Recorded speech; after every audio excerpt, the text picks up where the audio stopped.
Hello, I hope you're all well. I'd like to share some thoughts with you on scales today. And before you groan, I'm going to show you a really useful and enjoyable scale pattern. So firstly, why practice scales? Well, generally speaking, I think that when we learn music, it's all too easy to concentrate on just getting the notes right and then just playing them with our minds too distracted by our musical thoughts or what we hope we are hearing. Clearly it's more important to prioritise music over scales, but players at any level can refine their work by working on scales objectively and for beautiful tone, fluency and evenness. If you really hate scales and wish to skip this process, then the next stage of creating scales in your repertoire is particularly vital. But before you decide to do away with scales altogether, then try spreading them over the whole week. It makes them more palatable. So I'm going to listen to myself performing a B-flat major scale. And I said listen to myself because I've been told that playing is 90% listening and 10% actual playing. And performing, I chose that word because it gives me a sense of purpose and direction and energy. So I'm going to choose a key and a key colour as a personal thing, key colour, a tempo and a dynamic and a bowing.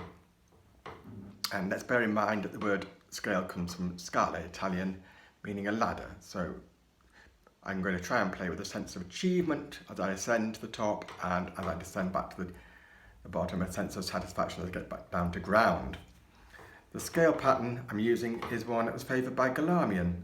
His return recovery scale. It consists of two slurred notes, one separate, two slurred, and then return the same way. The aim is to try and keep evenness of tone throughout. So I'm going to try it first of all slowly. I'll use about half a bow for the first two notes, a small bow for one and the rest for two.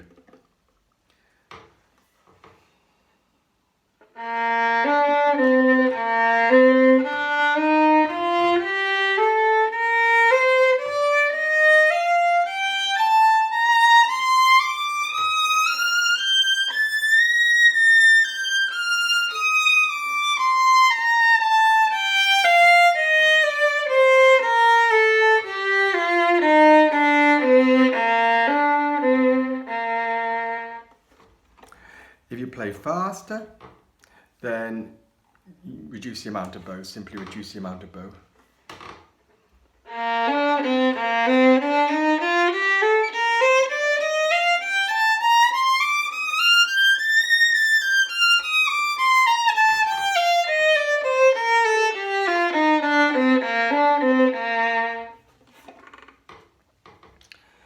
So it's a very valuable bowing this because you can apply it to classical, baroque, with its many patterns.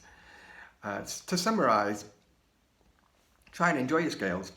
At the end of the day, it's a balance between musical and being objective, or to put in other words, too little control and being too musical results in roughness of tone and evenness, and too much control leads to dry inexpressivity. Now, do share with me your favourite scale of the day and have fun listening to and performing your scales today.